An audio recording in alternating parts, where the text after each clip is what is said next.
Hi, everybody. Welcome to Read Science, where my co-host Jeff and I love to speak with popular science book authors and talk to them about their books and how they do their craft. And when it comes to popular science book authors, no one is more popular than Mary Roach.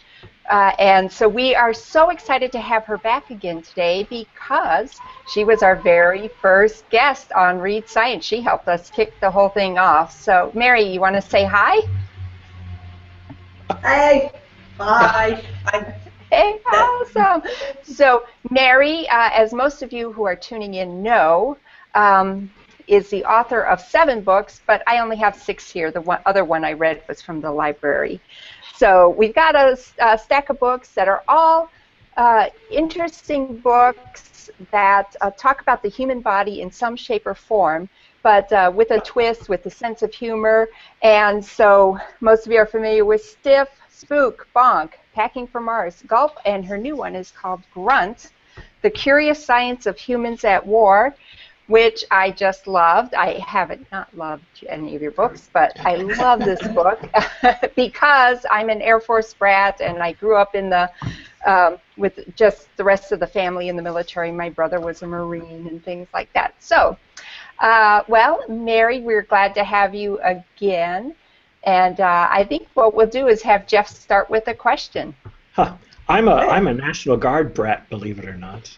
That's maybe not a terribly bratty thing, but we were on active duty for a year. I didn't know that. Yes, and that gives some background for dealing with a lot of military people, especially when I was almost of the age to go to various military academies. And got lots of offers for that. But anyway, Mary, it is a delight to have you back after 3 years. And Thank you. I'm happy that I'm just a brat in general. That's nice. And I got to finish the entire book this time, which pleased me very much. Oh, A+ for you, Jeff. Thank you. So just to prove it, for my first questions, I want to try to get a top-level view of a couple of big things that came to mind while I was reading. So I'm sort of starting at the end of the book, basically. Sure. Yeah. The first, I have a quotation, and I really enjoyed the sort of thoughtful respect, but still the fun scientific viewpoint of looking at dead bodies that you do so well. Way at the end of the book, you said in military autopsies, medical hardware is examined alongside the software of organs and flesh. Because of the program called Feedback to the Field, the work of these medical examiners does save lives, but not the ones that they interact with day to day. And I wanted to get more impressions and talk about that and use that as a pretext to discuss, talk about all the things that you're talking about in this book as a way to save military lives of troops. I'm sorry, I missed the whole center section of this. It was frozen, so I got the beginning and the end, and then it froze. I heard the quotation. Yeah. I'm just curious about that whole situation, and I want to start by talking about being in that morgue, seeing those autopsies, and understanding what the military is doing and how very much they're learning by doing those autopsies and examining, as you put it, the organs and the flesh, but also the medical hardware that came back with those bodies, and how important that is. Sure, yeah. The program Feedback to the Field is, as the quote suggests, it's, first of all, there are autopsies that are done with all of the life-saving equipment in place, whether that's an artificial airway device or for a needle decompression, a tourniquet, that sort of thing. So those are left in place, and it's part of the autopsy, and the medical examiners are looking to see, did this equipment perform the way the manufacturer said it would? Was it placed correctly, and particularly with new equipment? And essentially, is there anything we could have done differently that might have saved this young person's life? And then because some of this hardware is going to be things like armor and protective devices. Other is things that have been used in the field by medics to try to treat the problems, right? Right. And the second part of this is there's a monthly teleconference, about 60, 70 individuals, some of them in Dover at the medical examiner's office, and some of them in Afghanistan and or Iraq, or wherever the action is. So there's this communication back and forth between the person who did the autopsy and the person who did the care for this specific body. So it's case by case. They take, I think, 5 or 6 deaths, and there's a conversation between the medical examiner about what he or she found, and then relating that information back to the caregivers in the field, whether they're Army medics, corpsmen, or people in hospitals. So it's this immediate information rather than waiting and publishing a paper that might come out 2 years down the line. There's a dialogue back and forth, which is a wonderful model. I would love, it's one of the most positive things I stumbled onto, in that it's bypassing a lot of bureaucracy and a lot of dead ends in getting information from the people who have it and are discovering it back to the people who can use it and make changes. Well, Jeff, let me interject really quickly. Actually, that part of the book actually inspired me. I was like, wow, that is genius, because you had spent a large part of the book where people were role-playing as medics, and they're trying to get feedback of trying to be in this situation. But then I thought it was wonderful, despite the fact they have to use someone who's dead, unfortunately. But then they can give that feedback to them, real feedback, not the role play, not the whatever. I thought it was pretty fantastic.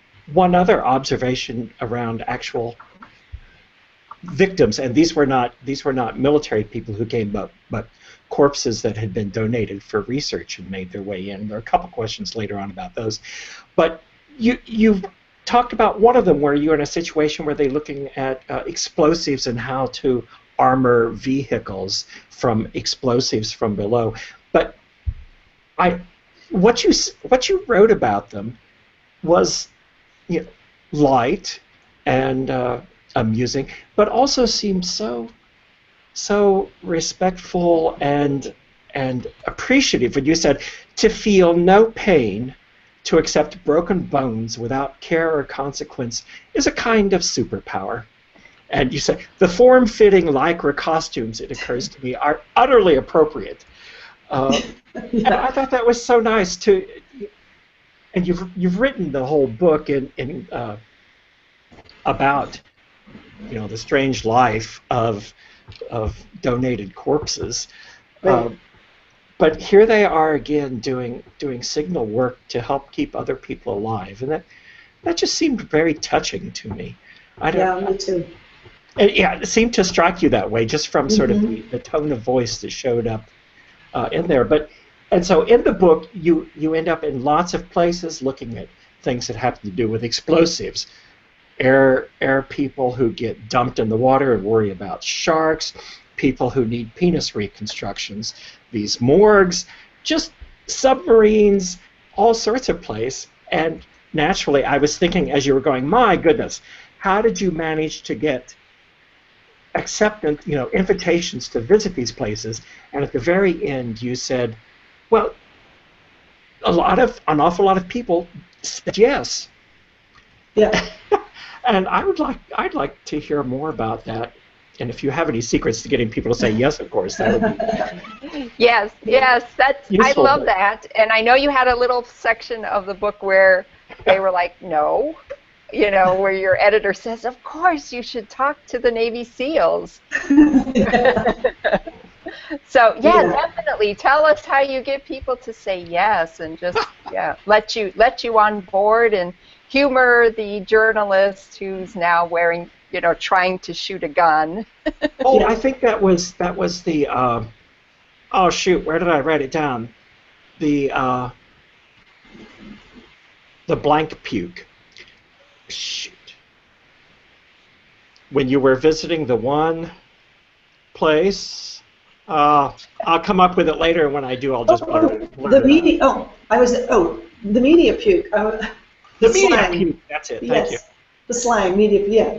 You threw me with blank puke. Yeah, I'm a media puke. That's the military slang.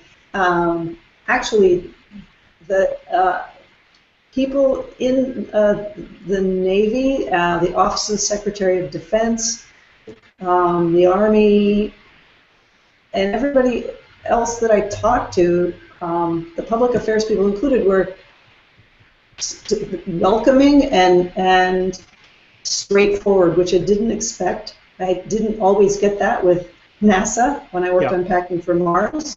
There seems to be a lot of suspicion with NASA that I was doing something different than what I said, but the people in the military public affairs office were. It was very straightforward. If it's classified, if anything is classified, the answer is right up front, no. Nothing you can do about it. Though I tried in the case of the Navy SEALs, my editor really wanted some more action with the Navy SEALs, and I thought maybe if I covered the guy who does the weather with the Navy SEALs, which is something people don't really expect, that the Navy SEALs, that the Special Operations Command has weather people, and that's an integral part of a mission. And I thought, well, I'll just be talking about the weather. How harmful? What's the problem? And they're like, no, this is so not going to happen. You are not going on any special operations mission. So anyway, but other than classified missions, it was mostly a matter of finding the person who had the authority to say yes. A lot of people.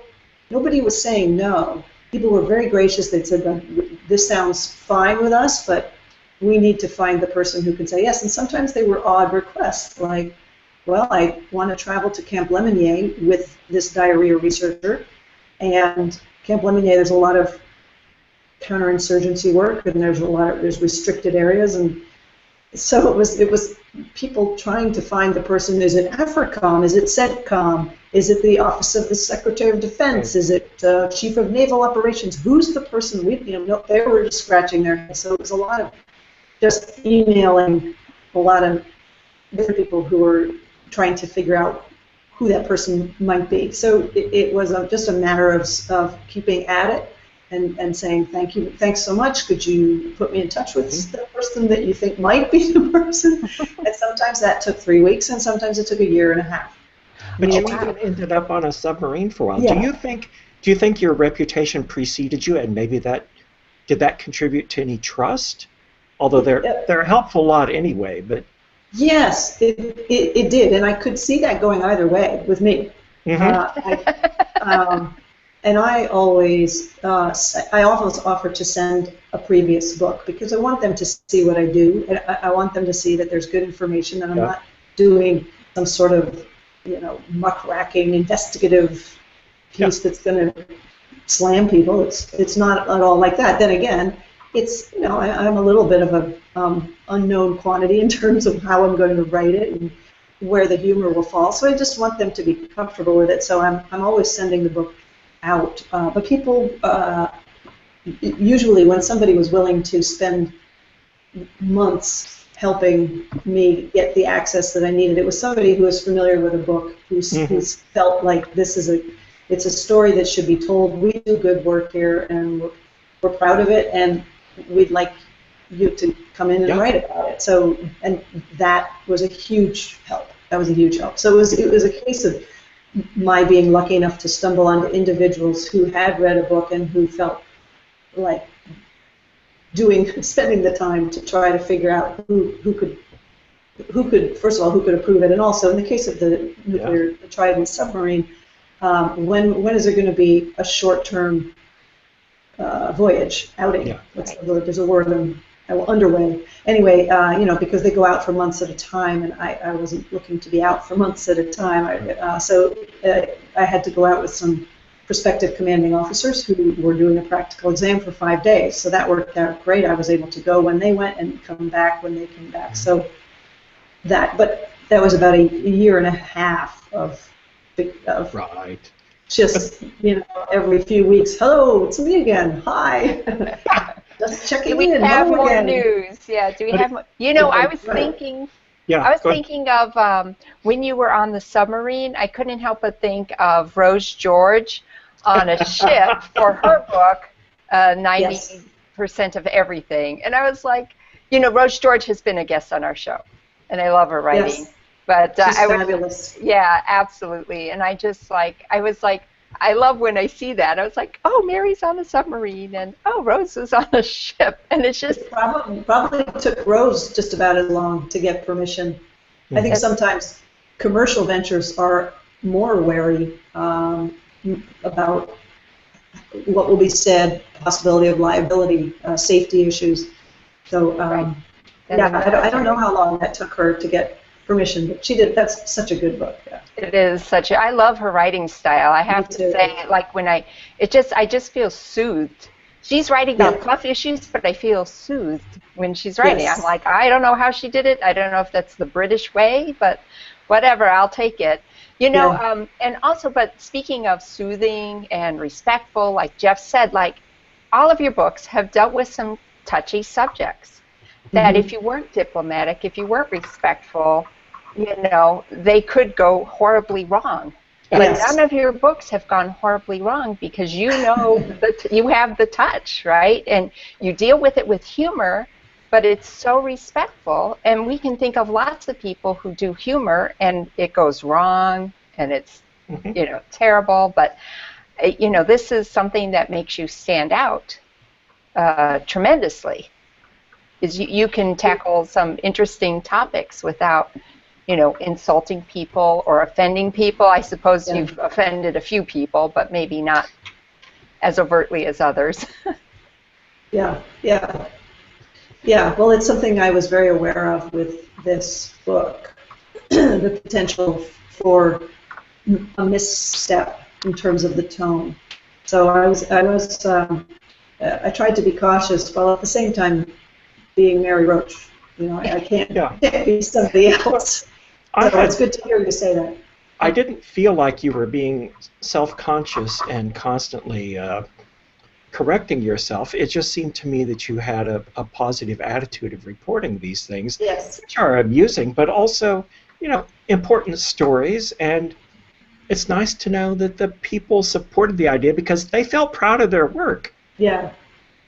They're doing important things. They're trying to save the lives of troops, and this is something they can see contributing. Yeah, very much so. Yeah, I had a lot of respect for. I think without exception, everyone that I visited, spoke to, in the book, came across as people just working hard and not always getting a lot of recognition for what they were doing. I made a note along the way that I think I recognized a similar motivation between the things that interest you and that you look into and the things that I look into. And I think I wrote some note that said, I think you must ask yourself an awful lot of times, I wonder why that happens. Because I enjoyed so much, for instance, talking about sweating. Sweating is a big deal, and there's a whole chapter on sweating. Fine. And it's interesting to know, and that I don't think I had ever made the connection that sweat basically originates in blood plasma. Yeah. And it's like, so I'm reading in the footnotes, like this is where it comes from, all that water weight that people worry about and things. You may not want to be losing that, and this is why dehydration is so special. So there's an interesting new fact, but also, thank you, a fact that led me to realize many things. And I think those are the things you look for, because those are the things you keep putting in the footnotes. Me too. That was exactly my reaction. It never occurred to me, where does this stuff come from? It seemed like just spontaneously generated water that would appear on your skin. Yeah, like with water bags or something. Yeah, exactly. And it never, I hadn't made the connection because I'd never bothered to think about it. And then I found that amazing 500-page book on perspiration. And I love when some scientists go so deeply into a topic that most people haven't given a moment's thought to. That's my kind of guy or gal. My endocrinologists would say, nothing to eat or drink after midnight because you're going to be fasting and you have to give blood. And then after a while they change that to, you should drink water because otherwise they can't find the veins to draw the blood. Now I know that. That's right, yeah. Yep, I know. I'm sorry, I just was really turned on by this footnote. Oh, it was really interesting to me, but for me it was more of a, oh yeah, that's right, of course it comes from plasma. Like, you know what I mean? Like I focus on like, oh, the sweat glands look like this and these are the cells and things like that. But I went, oh yeah, of course plasma's and you know how it competes. Cooling down or your muscles need this, but your body needs to cool down. So we're going to shut down at some point if we're sweating too much. Something's got to give. That's right, and that's when you start getting into trouble. Where heat stroke comes from. Yeah. It's exactly. Really interesting. So, okay, many years ago, I did a book review, and I remember I called you the David Sedaris of science because he's hilarious and he's so funny. But, it's really amusing. He wrote something for the New Yorker just recently, and he's shopping with his sisters in Tokyo. And he's shopping at a place that sells distressed clothing. So I want to read this little bit because it made me think of your book because I had read this just after I read your book. So he said, okay, everything looks as if it has been pulled from the evidence rack at a murder trial. I don't know how they do it. Most distressed clothing looks fake, but not theirs for some reason. Do they put it in a dryer with broken glass and rusty steak knives? Do they drag it behind a tank over a still smoldering battlefield? How do they get the cuts and stains so right? And I laughed about it because there were two things about your book that relate to this. One is, as Jeff mentioned, we made all these vehicles that are, protected on the sides and the top, but not the bottom. So the enemy's going, well, if we explode from the bottom, we're going to have some problems. So how do we protect our military personnel from these sorts of explosions? And the other is an entire chapter on clothing for the military, everything you think of. And if I, at that time I was thinking of going into the Navy to pay for college, knew that I could be a fashion designer for the Navy, it might have worked. Do you need to answer that? No, I just hung it up. Whoever it was just hung up. I'm going to take it. Let's take it off the hook. Okay. I get usually one call a week. They're all, you attract construction crews. Yeah. And also phone calls, and I'm waiting for my neighbor to start mowing because he usually does. Yeah. And I love that also that I was going to say, there is a machine that does that. At the Natick Labs, there's the laundrometer, which was the steel balls bouncing around with the fabric to beat it up more quickly, to see how much it can take. Oh, to accelerate the wear and tear. Right. Instead of putting it through 5 times, you put it through once through the laundrometer. Yeah. Let me just see who this is. Sorry. Go ahead. No. Sorry, I'm doing a podcast. Oh. Guests on air. Well, so you can talk about something interesting. Oh. Well, it's I'm on Sunday, it's not 5 an emergency. But we have managed not to ask you just what this book is about. Okay, I have to go. Bye. Sorry. That's funny. I will take it as a compliment of my ability to attract interruptions. No problem. We've had dogs appear. Yes. Oh, and there was another fun fact about clothes that flame-resistant textiles, some anyway, work via heat-released chemicals. Well, of course they do, but I never thought of that. I had no idea. So you choose that. I mean, I'm still amazed. You choose these facts because they explain things, not just because they're facts. Oh, I'm sorry, I've lost you. Yeah. Oh, I didn't hear just, that one. I'm just marveling at how you choose facts that actually explain things rather than just sort of go, here's a fact and it stops the conversation. Uh, they were everywhere. Well, anyway, that's I don't know if she hears. Can you hear us? It's in and out. I didn't really get I got about half of that. Sorry. That's okay. That's okay. Wait, that's okay. Yeah. So if I will try and see if I can have it come through. So Jeff was saying it's amazing because you don't just list facts. You know, it goes beyond that. You're explaining some deeper science. Oh, she's frozen. She may not hear. Yeah, it's frozen. I got. She may not hear. Okay, Google Plus. Let's get on the ball here. Or Yeah. I have a whatever fun game that might work with this. It's sort of like the rapid response round. I found that I kept writing down short phrases and things, and I can't really remember why. Uh-huh. So I thought I'd see what your reactions were. Like, oh, here's one. There are a lot of issues to solve in doing a penis transplant. Did she hear?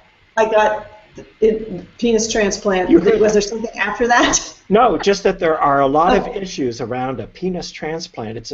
It's a complicated, difficult, challenging, but useful thing that involves men's psyche and just stuff. It was a big issue. No,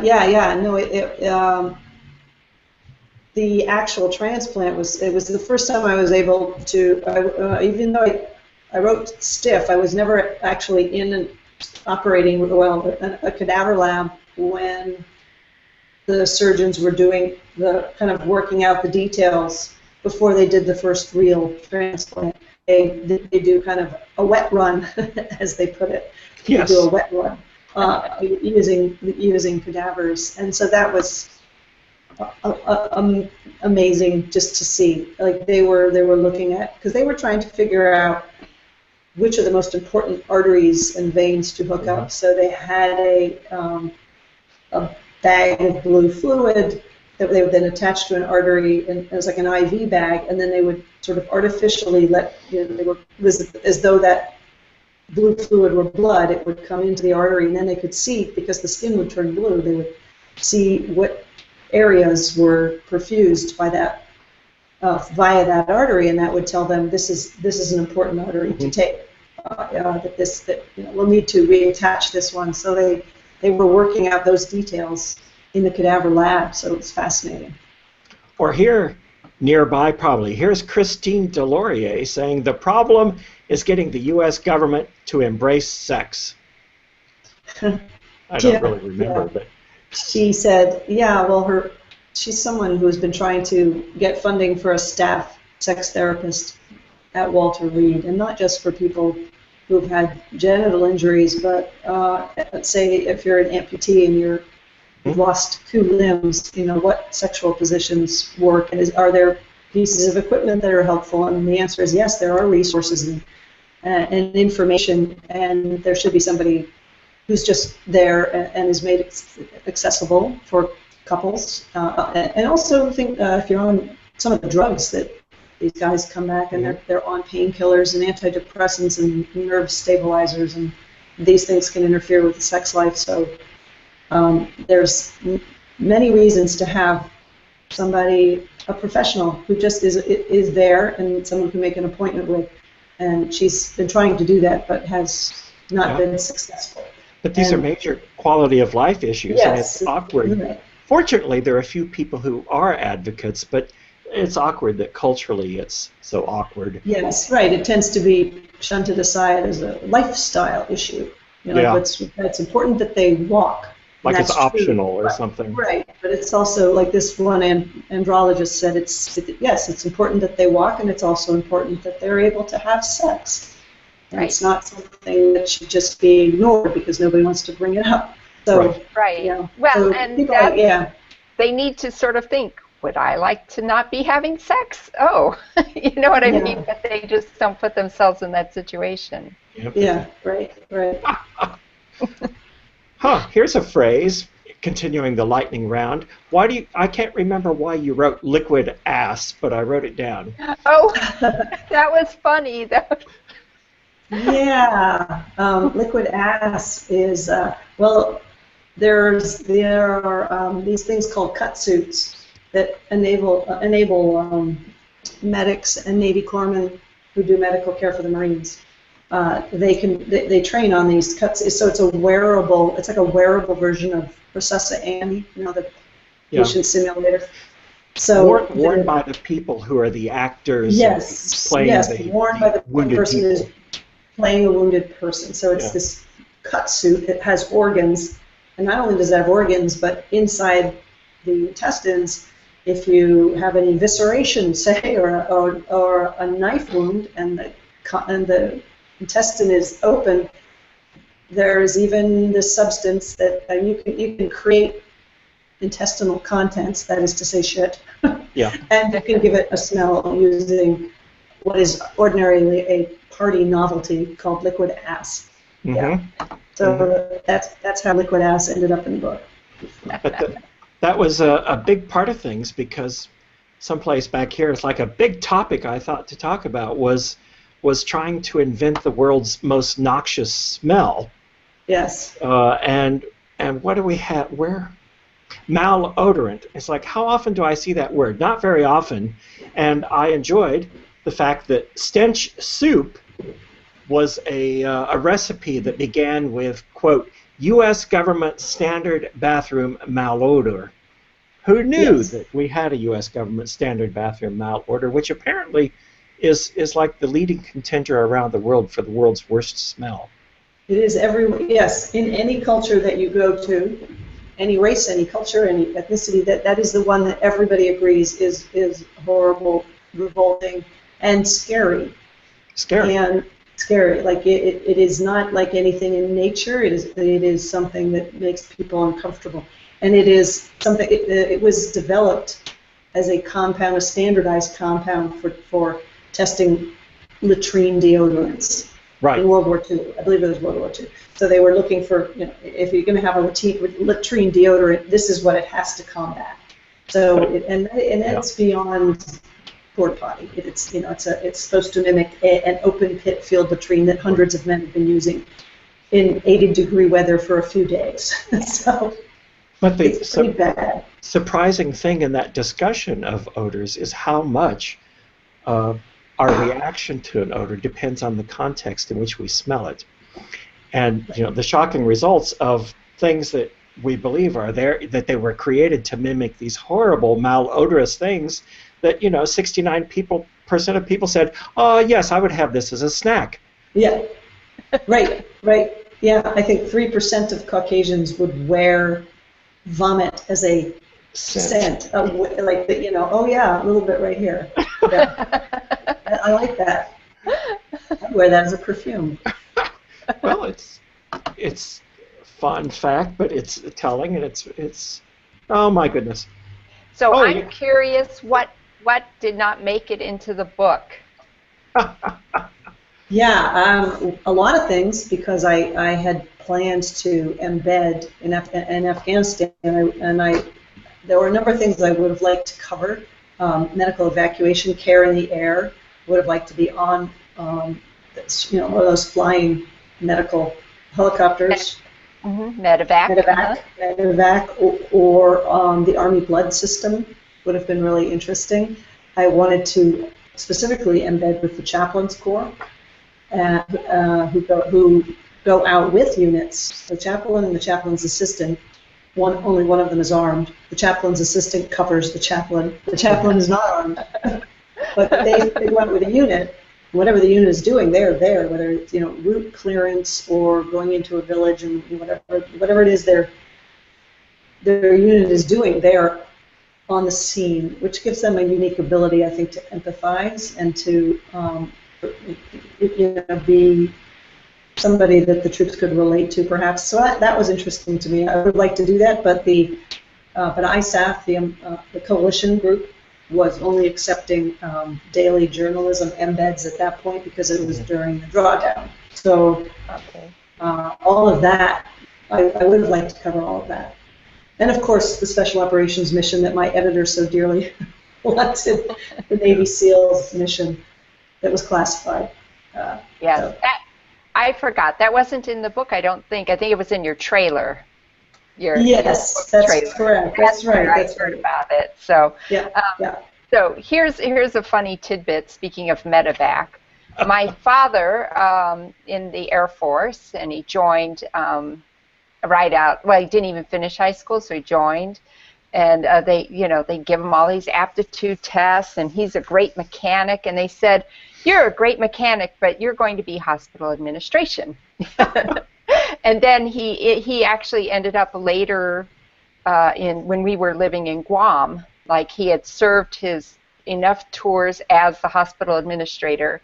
So they said, well, if you want to stay longer, if you want to extend the stay in Guam, so your kids can finish high school or whatever, you will be in charge of medevac. So he did that for a number of years. And then, from what I understand, when I was a baby and before my sister was born, he was in Vietnam.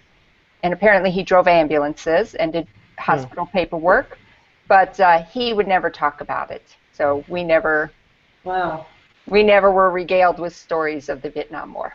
So the only thing I ever heard him say was, "I like watching MASH because it does remind me of some of the fun times, the rare fun times we would have." You know. So pretty intense. Yeah, pretty I think intense. so. I think so. So if something serious had broken out, they would have gotten you out of any of these situations quickly, right? If the submarine said, "Yeah, sorry, we got to go to the Persian Gulf," exactly. They'd get you out of there, right?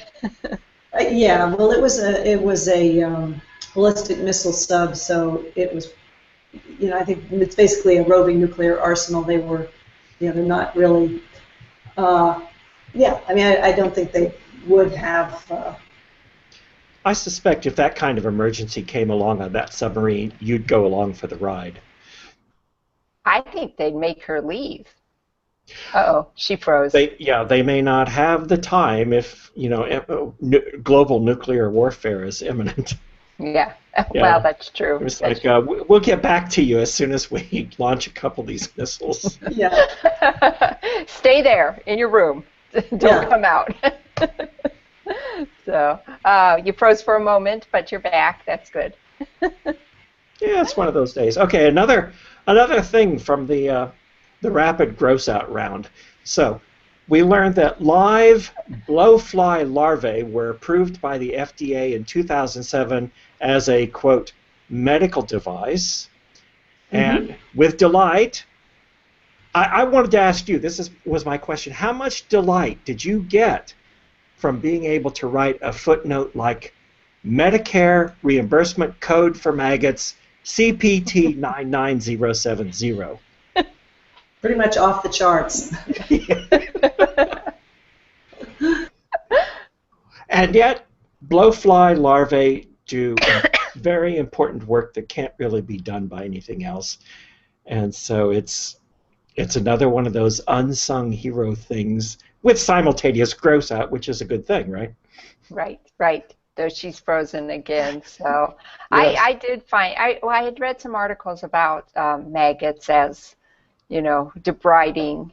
Medical devices? Medical devices. So I found that to be very, very interesting. So to read it in her book. And so really, what was the favorite part of your book while we wait for Mary to return? I enjoyed all of these little discoveries, like I said, of facts that led me to think of other things and to realize things. And so I was really excited about the observation about water. I was excited by things like discovering that, no, indeed, the blood vessels in our head do not dilate, so it is not true that we lose 90% of our body heat through our heads. Yeah, it's so much good information. Oh, Mary's going to have to call back. Yeah, she'll be back. She'll call back. But in the end, and I think she must have done this because she saved it for the end, I liked the chapter particularly on the cadavers from the field soldiers, troops who had died, who didn't make it back, and the respectful but telling way that she talked about their contributions and how they're still helping their compatriots even after they've lost that battle. Right. Yeah. I like, well, how her book, cycles back around to both stiff and bonk, Mhm. you know. Well, So I think we're beginning to see themes that attract Mary's interest, definitely, and so definitely. if we Yeah. had her here, we could just talk about her. But if we had her here, we might say, do you involve dead bodies in all of her things? Well, And yeah, I guess you have to when you want to, um, you know, talk about the human body. At some point, you look at the dead. yeah, That's the thing about biology. Is I tell people, it's like, if you want to be a biologist, at some point you have to come face to face and be mhm, comfortable with death, because yes, that's just part of the cycle. And so it yeah. makes perfect sense that her books do that. Which was why I became a physicist instead. But you mentioned earlier the problem with these under vehicle bombs and things, and it's a recent problem. And so the Army was investigating uh, how to armor their vehicles to protect people, and they needed measurements because that's the way things are done. And so they were simulating explosions that happened beneath the seats of troops who are riding in these vehicles and cause the seats to basically mash them against the top of the vehicle, which Right. caused all sorts of trauma that had never been studied before because that hadn't been what any of the crash dummies did and what anything was designed for. And Right. so they were investigating these with bodies donated for research, we might say. And I thought, another telling thing about people's reactions and squeamishness and such, that there is now a new Pentagon protocol after some top brass saw one of these demonstrations and was so squicked by it that they implemented a new protocol. Anybody that wants to contribute their body to this sort of research must explicitly authorize the use of their body for these explosive tests. Right. Right. Yes. Hence, lest the family should discover that, oh my goodness. And it seemed to me a bit of an overreaction for people who had already decided that they would make this donation. I mean, that's a bit of a barrier, threshold for people to get over anyway. But I don't know. That told us more about some of the culture at the Pentagon and about our culture at large, I think. And another big cultural point came up with this a fair amount of searching for shark repellent.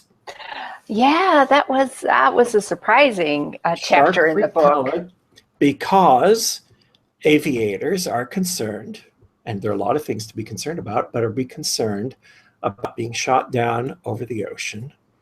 And one of their big fears was shark attack.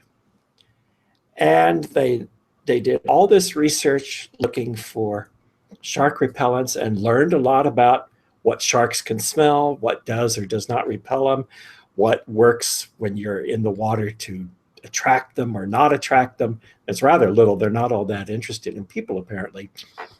And I really liked the idea that in the end, what they did was distribute a pamphlet that they wrote called Shark Facts Right. that So said your chances of having a shark encounter are so small, you should worry about things like hypothermia instead. that's So a good point. Shark Uh, Sense, and now I have to go to the internet someplace and look for a copy of Shark Sense. And I well, don't. and I think this would make a good TV program for Shark Week. Ah, How the military had to deal with you know the fear of sharks in their personnel. So I'm actually here putting a little. Ah, she's back. yes. We were talking Um, about yeah, Shark Sense and people who have to sign papers for their bodies if they're going to contribute to explosives research because some top brass were a little squicked. And I think this tells us an awful lot about American culture and what concerns aviators who worry about crashing into the ocean. I don't know. Uh-oh. Oops. She's a little slowed Right. down. There you are. Yeah, I got part of that. I wasn't sure if we're talking about shark repellents or cadaver tests. Yes. They both were in there, and then it went frozen. We talked about all those and what it reveals about people and their obsessions and their secret fears. Yes. Yes. So, okay, so I'll ask a question that maybe you've been asked a million times. What surprised you the most doing this book? Oh, well, let's go back to the previous question. Go ahead. Because I think that's an interesting one. Everything surprised me. I can't name one thing really. Everything in the whole book was surprising to me because I don't know anything. I didn't know anything about any of it. So, but yeah, I think there was an interesting irony that talking about there was the cadavers being used to for trying to develop a crash test dummy for underbody blast. Those, this is the only real way to make the information from a crash test dummy or mannequin meaningful is to expose cadavers to standardized amounts of blast and to see in autopsy, what are there broken bones? Nobody's being blown into pieces. They're getting jarred by a blast underneath. But they were shut down by people. So someone at the Pentagon felt that their personal ethics were offended, and it was such a to me the level of concern about dead people seemed so out of proportion with the level of concern for people who were essentially being crippled by having been in a vehicle that was thrown in the air, flipped over 3 times, and landed. And that's where the concern should be with those individuals who are still alive. Right. And, excellent point.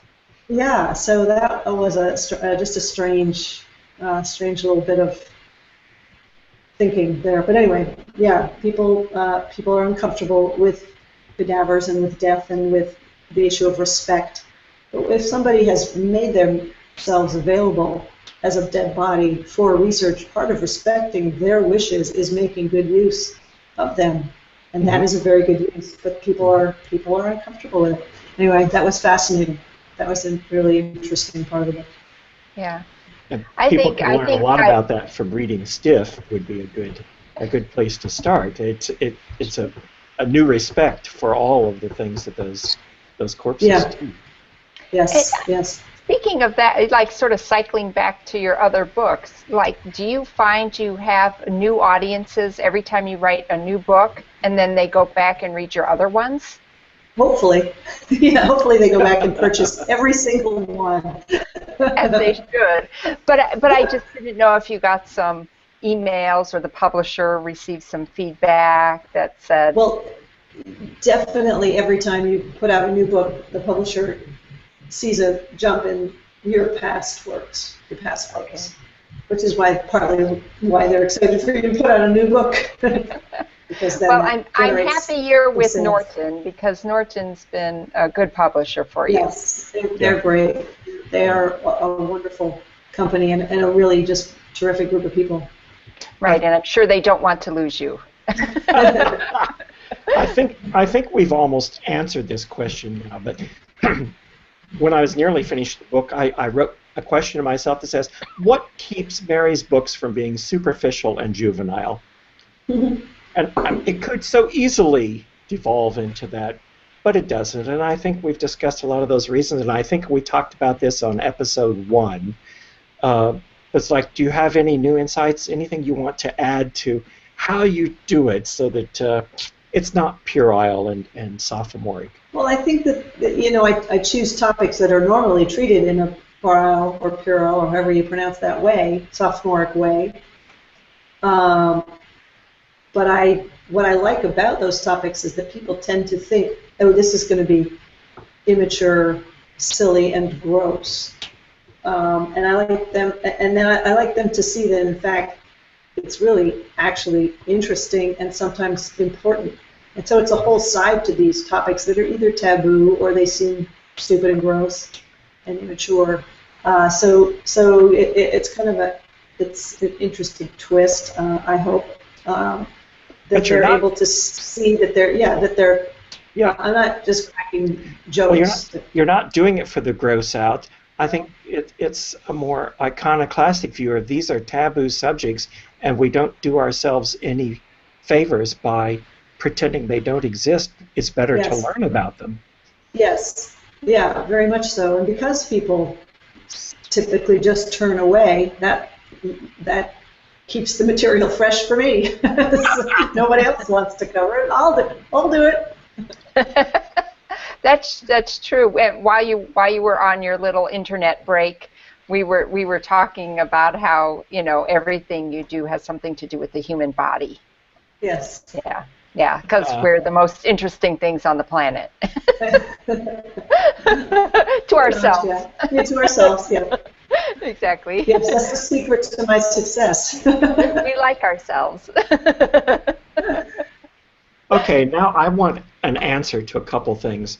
One is, you gave us the story, and I was amazed by how it is that beaded curtains came about, and I want to know if they actually do what is claimed for them. Sure. Well, they're called fly curtains. And the idea is not to make your pad look cool. The original idea, the beaded curtain is used in the Middle East, at least traditionally, as a way of letting the breezes come through the doorway, but not the flies. Mm-hmm. So, if being careful and watching, the fly could come in too, but it definitely puts up a barrier and makes the flies transit more difficult. Mm. So I don't know how foolproof the fly curtain is, but it certainly keeps them, for the most part, out of the room. I haven't actually tested a fly. I haven't tested a beaded curtain against flies, so I can't give you an answer from personal experience, but that I found that fascinating. Because I used to have one of those, and I had no idea that was its provenance. Yes, it was just, make your pad look cool, as you said. Yeah. Okay, yeah. Lightning round question. What do the words chairborne ranger, pogus, and scientist have in common? Chairborne ranger, pogue, and scientist, well, these were all, a chairborne ranger and a pogue are pretty much the same. They are kind of a dismissive term for somebody who sits in an air-conditioned office somewhere other than on the front lines or in the action. So in other words, it's somebody making decisions, a chairborne ranger, somebody who's making decisions or giving orders from the comfort of a desk. And a pogue is just an outsider. My understanding, like I'm a pogue or a media puke. Yes. And there are people that I spoke to who there was one person specifically, one guy who lumped scientists in there too, because his feeling was we are the ones on the mission. Every mission is different. You can't give us a formula as how much water we need to bring based on your sweat prediction formula. Don't tell us because we're here and we know what we need and what to do. So there's a little bit of distance and misunderstanding, I think, between terms of the people who are out doing the grunt work and the people in the air-conditioned offices and labs. Okay, she said grunt work. That's as she should. As she should. So actually, let's just heap some praise upon the military and how cooperative and wonderful they were for you, Mary. So they were. People were incredibly generous with their time and also with helping me to set some of these things up that weren't necessarily easy to set up. So yeah, they were. They were pretty great. that someone would take you to a firing range, so you could put on all this gear, and learn what it takes to protect your hearing. I was just amazed that they go to those lengths to help you really experience this. Well, I was tagging along with a group of military audiologists, so that one wasn't set up for me. It was just me butting in on the military audiologists and their session out at Camp Pendleton. But nonetheless, it was nice of them to allow me to tag along and get in the way in my usual way. Are there pictures of you out there in all the gear? I think there is one. There is one picture somewhere. Yeah, somebody sent me a picture with all the gear. Good. I want to see it. I'll comb the internet. I'll try to dig it up. Because I think it'd be great, because you're not a giant person like a giant Marine. You're a small woman who, and they get to dress you up. And so, did you eat a lot of interesting military food?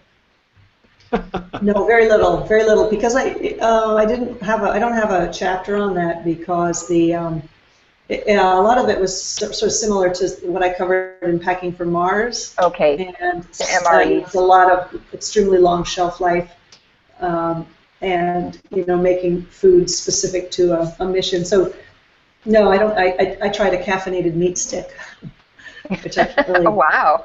I can't really recommend as a snack, but a lot of people like them. So. Wow, interesting. Well, you know what? We are down to 2 minutes left. And Mary, is there anything else we didn't ask you that you would like to mention to our viewers? No. This was great. This was great. Yeah, I have to say, folks, if you thought this information was interesting, there's so much more of it in her book, Grunt, which was great. It took me no time at all to read this, because it's just like one interesting thing after another, as all your books are. And, I just kept reading quickly. I do read fast in general, but, when I can't put it down, that's the better indicator. So, and of course, it's full of footnotes, as they usually are. Particularly entertaining footnotes. I didn't get to ask about burning pantyhose, but that's in there. And of course, there's the reimbursement number for medical equipment. Yeah. But I think, Mary, I enjoyed your first book an awful lot, and I think you're getting better. Oh, thank you so much. They're good. The amazing thing is there's still more you can discover. I assume somewhere you have ideas for the next book? Yeah. I don't have the idea, but I'm mulling over some things. We'll see. Yeah. Hopefully, I'll come up with something else. Otherwise, what will I do? I'm not trained to do anything else. So. This is true. Okay, so everybody who tuned in, and everyone, thank you for your patience with the internet interruptions. These things happen. But if you have not read Mary Roach's book, Grunt, go ahead and read it. I'm sure we've given you a lot of tidbits from the book that should pique your interest and send you on your way right directly to Amazon or the bookstore or wherever you like to buy your books. So, Mary, thank you so much. It's always a delight to talk to you. And thank you so much, Joanne and Jeff. So fun always to hang out with you. Sorry, my internet speed is not up to snuff or something. Well, it's okay. We appreciate your patience with that, because it's frustrating for the guest, I think, more so than me. So we deal with fine. Thank you so much. Thanks, you, Mary. Thank you, and thank you to everybody who tuned in today.